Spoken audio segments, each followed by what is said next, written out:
ప్రభుత్వ ధాన్యాన్ని అక్రమంగా విక్రయించి ప్రభుత్వానికి కోట్లాది రూపాయల నష్టం కలిగించిన ఇద్దరు నిందితులను నల్గొండ పోలీసులు అరెస్టు చేశారు. వారి నుండి 1,09,000 నగదు, 3 సెల్ ఫోన్లు, ఒక కారును స్వాధీనం చేసుకున్నారు. బుధవారం జిల్లా పోలీస్ కార్యాలయంలో ఏర్పాటు చేసిన మీడియా సమావేశంలో ఎస్పీ శరశ్చంద్ర పవార్ ధాన్యం అక్రమ విక్రయ కేసులో నిందితుల అరెస్టుకు సంబంధించిన వివరాలను వెల్లడించారు. ఆయన తెలిపిన వివరాల ప్రకారం నల్గొండ పట్టణం ఆర్జాలబావిలోని సుమాంజలి పార్బాయిల్డ్ రైస్ మిల్, చిట్యాలలోని వరలక్ష్మి పార్బాయిల్డ్ రైస్ మిల్, మునుగోడులోని Manohara agro food products rice mill యాజమాన్యాలు 2022-23 రబీ సీజన్కు సంబంధించి 43 కోట్ల రూపాయల విలువైన 13,170.016 మెట్రిక్ టన్నుల ధాన్యాన్ని ప్రభుత్వం నుండి స్వీకరించారు. ఇందుకు సంబంధించిన కస్టమ్ మిల్లింగ్ రైస్ను ప్రభుత్వానికి ఇవ్వకుండా ప్రభుత్వం ద్వారా అందిన ధాన్యాన్ని అక్రమంగా విక్రయించి సొమ్ము చేసుకున్నారు.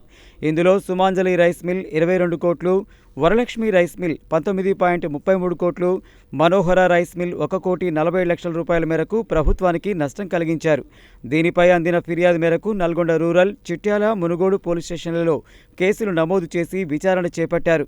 విచారణలో ప్రభుత్వ ధాన్యాన్ని అక్రమంగా విక్రయించి సొమ్ము చేసుకున్నట్లు తేలడంతో జిల్లా ఎస్పీ శరశ్చంద్ర పవార్ ఆదేశాల మేరకు నల్గొండ డీఎస్పీ శివరామరెడ్డి పర్యవేక్షణలో 3 ప్రత్యేక పోలీసు బృందాలను ఏర్పాటు చేసి విచారణ చేపట్టారు. బుధవారం నల్గొండ మండలం దోమలపల్లి గ్రామ శివారులో ఉన్న నిందితులు కందుకూరి మహేందర్, ఆయన భార్య కందుకూరి పద్మలను అరెస్టు చేశారు. మరో 5 నిందితులు మాసెట్టి రాధాకృష్ణ, మేడం కృష్ణమూర్తి, ఇడుకుల దామోదర్, కందుకూరి రవికుమార్, బూరుగు బాలకృష్ణ తదితరులు పరారీలో ఉన్నట్లు ఎస్పీ శరశ్చంద్ర పవార్ తెలిపారు. డీఎస్పీ శివరామరెడ్డి పర్యవేక్షణలో కేసు దర్యాప్తులో పాల్గొన్న నల్గొండ 2 టౌన్ సీఐ రాఘవరావు, Narketpally CI Nagaraju, Nalgonda rural SI సైదాబాబుతో పాటు పోలీస్ సిబ్బందిని ఎస్పీ అభినందించారు. అందరికీ నమస్కారం.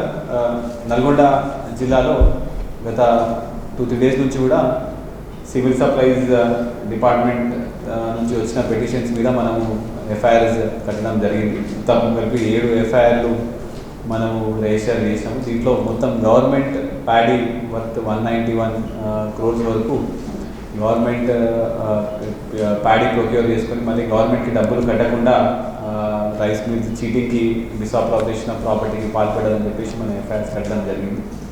అందులో భాగంగా ఈ నల్గొండ సబ్ డివిజన్లో మునుగోడు, చిట్యాల అండ్ నల్గొండ రూరల్ ఈ 3 పోలీస్ స్టేషన్లో క్రైమ్ నెంబర్ 36, 37, 28 ఈ 3 క్రైమ్ నెంబర్స్లో కూడా మనము ఎఫ్ఐఆర్ రిజిస్టర్ చేసింది. ఇందులో ప్రధాన నిందితుడు కందుకూరి మహేందర్, ఇతని age 65 years, Kandukuri Padma age 57 years. వీళ్ళకి ఇద్దరికి కలిపి 3 rice mills, Sumanjali parboiled private limited, Manohar agro foods private limited and ఇంకోటి వరలక్ష్మి పారాబాయిల్డ్ మిల్. ఈ 3 మిల్స్కి సంబంధించి మనకి రాబీ సీజన్ 2022-2023 సంవత్సరంలో సుమారు 43 కోట్ల వర్త్ ప్యాడీ అంటే 13,170 మెట్రిక్ టన్నుల ప్యాడీ వరకు వీళ్ళు గవర్నమెంట్ నుంచి ప్యాడీ తీసుకొని ఆ ప్యాడీని మళ్ళీ గవర్నమెంట్కి కట్టకుండా కస్టమ్ బిల్లింగ్ అయిపోయిన తర్వాత దాన్ని డైవర్షన్ చేసినానని చెప్పేసి సివిల్ సప్లైస్ వాళ్ళు వాళ్ళ ఎంక్వైరీ అయిన తర్వాత మనకి పిటిషన్ ఇవ్వడం జరిగింది. దాని బేసిస్ మీద ఇనిషియల్గా వీళ్ళు ఇద్దరు accused absconding phone switch off చేసి అబ్స్కాండింగ్ అవుతుంటే ఇవాళ పొద్దున వాళ్ళని మనం స్పెషల్ టీమ్స్లో మనం డిఎస్పీ గారి ఆధ్వర్యంలో ప్లస్ ఇద్దరు సిఐలు వాళ్ళని పట్టుకోవడం జరిగింది. బేస్డ్ ఆన్ వాళ్ళ కన్ఫెషన్ బేసిస్ మీద వాళ్ళిద్దరిని కూడా మనం ఇప్పుడు ఇవాళ రిమాండ్కి పంపడం జరుగుతున్నది.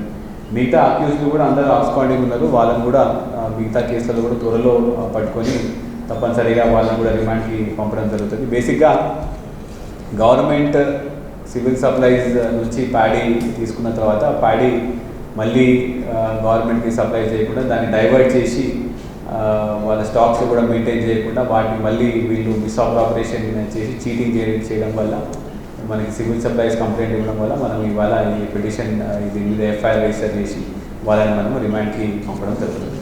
Thank you.